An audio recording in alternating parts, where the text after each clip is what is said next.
चलो। हेलो दोस्तों, नमस्कार। ममता मिश्रा के यूट्यूब चैनल पे सबका स्वागत है। दोस्तों आइए एक बहुत सुंदर, बहुत प्यारा से चुटकुला नाच देवी मैया का गीत सुनते हैं। बहुत सुंदर पचरा है, मनमोहक पचरा है और इस समय नवरात्र की धूम मची है। आइए गाते हैं अच्छे से और सुनते हैं पूरा फुल आवाज करके। चारों तरफ मैया की मैया है। आइए सुनते हैं।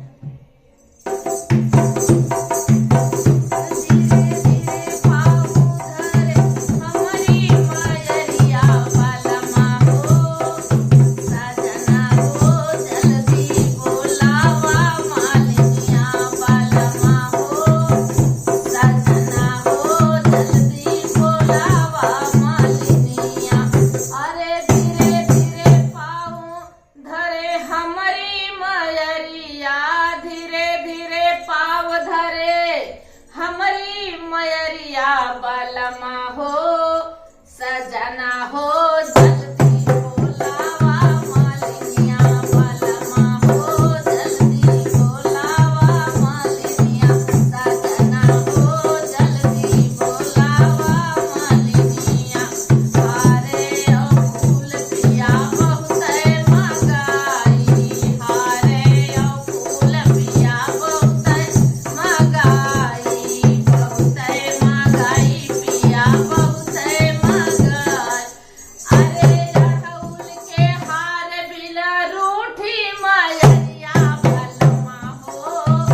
सजना हो जल्दी बोलावा मालिनिया। बलमा हो जल्दी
बोलावा मालिनिया।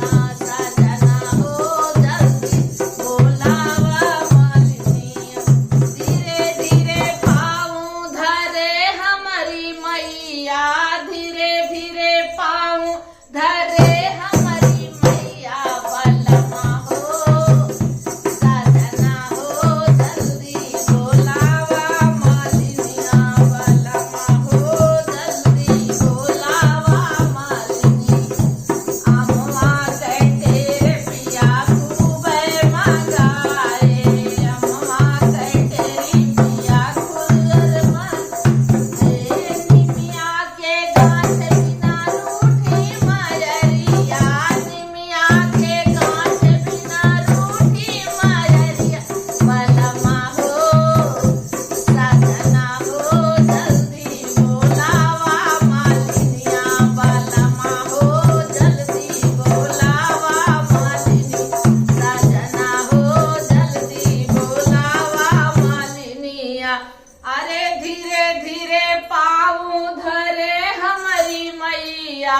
धीरे धीरे पाँव धरे हमारी मैया। बलमा हो जल्दी बोलावा मालिनिया। सजना हो जल्दी बोलावा मालिनिया। हेलो दोस्तों, नमस्कार। गाना कैसे लगा आप लोग कमेंट करके जरूर बताना। मेरा वीडियो कैसा